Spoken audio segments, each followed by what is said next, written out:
हम हमेशा भोजपुरी में अश्लीलता को लेकर चिल्लाते रहते हैं। हम हमेशा चिल्लाते हैं कि फलाना हीरो ने ऐसा अभिनय किया जिससे भोजपुरी बदनाम हो रही है। हम ऐसा अक्सर चिल्लाते रहते हैं कि फलाना गायक ने ऐसा गाना गाया कि अपना भोजपुरी बदनाम हो गया है। लेकिन क्या हमने कभी सोचा है कि आखिर भोजपुरी संगीत में इसकी जरूरत कहां से पड़ी और इसकी शुरुआत कब से हुई? अगर हम शुरुआत के समय की बात करेंगे तो भोजपुरी के संगीत वाकई में काबिले तारीफ हुआ करते थे, लेकिन बाद में धीरे धीरे कैसे अश्लील और फूहड़ गाने भोजपुरी की मजबूरी बन गए और आज पवन सिंह, खेसारी लाल यादव जैसे कलाकार भी उसे ढो रहे हैं। आज बात करेंगे भोजपुरी के उस दौर के बारे में जब वह अपने अंतिम मुहाने पर खड़ा था और फिर कैसे गीत संगीत ने भोजपुरी इंडस्ट्री को डूबने से बचा लिया था, लेकिन आज यही संगीत भोजपुरी के लिए एक दाग बन चुका है। नमस्कार, मेरा नाम है मोहित कुमार सिंह और आप देख रहे हैं जनता जंक्शन। गंगा मैया तोहे पियरी चढ़ाइबों से शुरू हुआ भोजपुरी फिल्म इंडस्ट्री ने एक ऐसा भी दौर देखा जब उसकी लोकप्रियता दिनों दिन बढ़ती जा रही थी, लेकिन भोजपुरी फिल्म इंडस्ट्री में एक ऐसा भी दौर आया जहां वह अपने अंतिम कगार पर खड़ी थी। यह साल 2000 के आसपास का समय था। इस समय लगने लगा था कि यह भोजपुरी फिल्म इंडस्ट्री केवल नाम मात्र की रह जाएगी। फिर मनोज तिवारी की ससुराल बड़ा पैसा वाला फिल्म आती है जिसने भोजपुरी के साथ साथ बॉलीवुड को भी चौंका कर रख दिया। फिल्म ने उस समय कमाई के सारे रिकॉर्ड को तोड़ दिया। नवभारत टाइम्स के मुताबिक मनोज तिवारी और रानी चड्ढी की फिल्म ससुराल बड़ा पैसा वाला ने उस समय 35 करोड़ रुपए की कमाई कर डाली, जिसने कई छोटे निर्माताओं को अपनी तरफ आकर्षित किया। हर कोई भोजपुरी फिल्म की इस सफलता से हैरान था। फिर भोजपुरी फिल्मों का एक नया अध्याय शुरू होता है। कई निर्माता जो उस समय बी ग्रेड की मूवी बनाया करते थे, वे अचानक से भोजपुरी इंडस्ट्री को ज्यादा फायदेमंद समझने लगते हैं।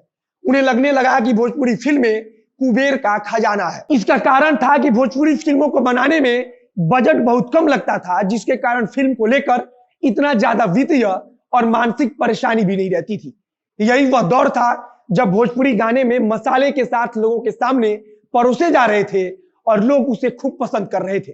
ससुरा बड़ा पैसा वाला फिल्म का गाना इलायची या हाई वोल्टेज वाली करंट मारे ले उस समय का बड़ा हिट गाना था।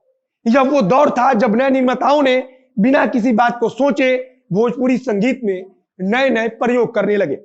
प्रयोग काम भी कर गया और फिर इसके कारण कई अन्य निर्माताओं की लाइन भी लग गई।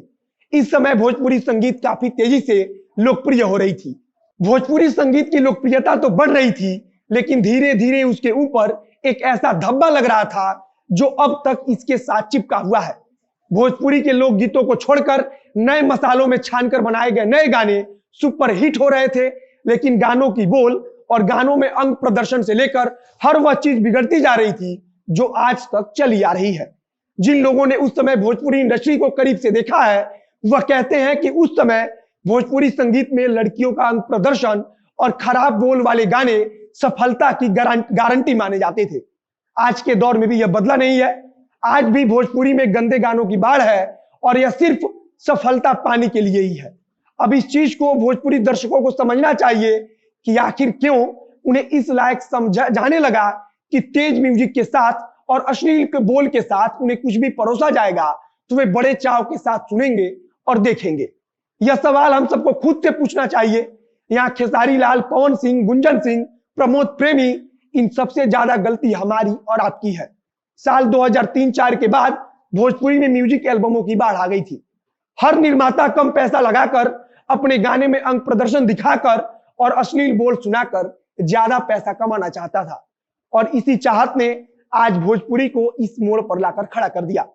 आज भोजपुरी फिल्म इंडस्ट्री में 2000 करोड़ से ज्यादा का सालाना टर्नओवर है, लेकिन फिर भी अश्लीलता इसका साथ छोड़ने को तैयार नहीं है।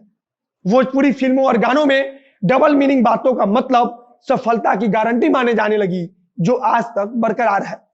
आज हम मान लेते हैं कि भोजपुरी फिल्म इंडस्ट्री ने एक नया मुकाम हासिल कर लिया हो, लेकिन याद रखिए कि आज से दशकों पहले बॉलीवुड के बड़े अभिनेता और अभिनेत्री भोजपुरी फिल्मों में काम करने के लिए हमेशा तैयार रहते थे। लेकिन आज के दौर में भोजपुरी की एक ऐसी तस्वीर छप चुकी है जिससे हर कोई बचना चाहता है। मनोज तिवारी जिस समय भोजपुरी इंडस्ट्री के शहंशाह बने हुए थे, तब तक तो कुछ हद तक गाने ठीक थे, लेकिन उसके बाद अचानक से ऐसे गायकों की फौज आ गई जिसने भोजपुरी को तबाह कर दिया। आज भले ही भोजपुरी कितनी भी बड़ी फिल्म इंडस्ट्री हो गई हो, लेकिन यह सच्चाई है कि आज के समय में भोजपुरी के गानों को कोई भी किसी प्रतिष्ठित समाज के अंदर नहीं बजाता है। हाँ, कुछ गाने इससे अलग हो सकते हैं, वरना बाकी सब गानों का यही हाल है। अक्सर जब अश्लीलता को लेकर सवाल पूछा जाता है तो बड़े सितारे इस बात का हवाला देकर सवाल को टाल देते हैं कि उनके अच्छे गाने भी तो आते ही हैं। लेकिन एक बार जाकर आप अच्छे और अश्लील गानों के बीच के रेशियो को देखिए तो आपको पता चलेगा कि यह 90 और 10 का है। 100 भोजपुरी गानों में से 90 अश्लील ही होते हैं और उसमें से मात्र 10 गाने अच्छे होते हैं जो 90 गानों के आगे कहीं खो जाते हैं। अब हम उम्मीद करते हैं कि 90 और 10 का रेशियो उल्टा होगा। बाकी वीडियो अच्छा लगा तो शेयर कीजिए, फेसबुक पर देख रहे हैं तो पेज को लाइक कीजिए, यूट्यूब पर देख रहे हैं तो चैनल को सब्सक्राइब कीजिए। मिलते हैं फिर बहुत जल्द अगले वीडियो में। कैमरे के पीछे खड़े हैं पीयूष चौरसिया और मैं मोहित कुमार सिंह। धन्यवाद।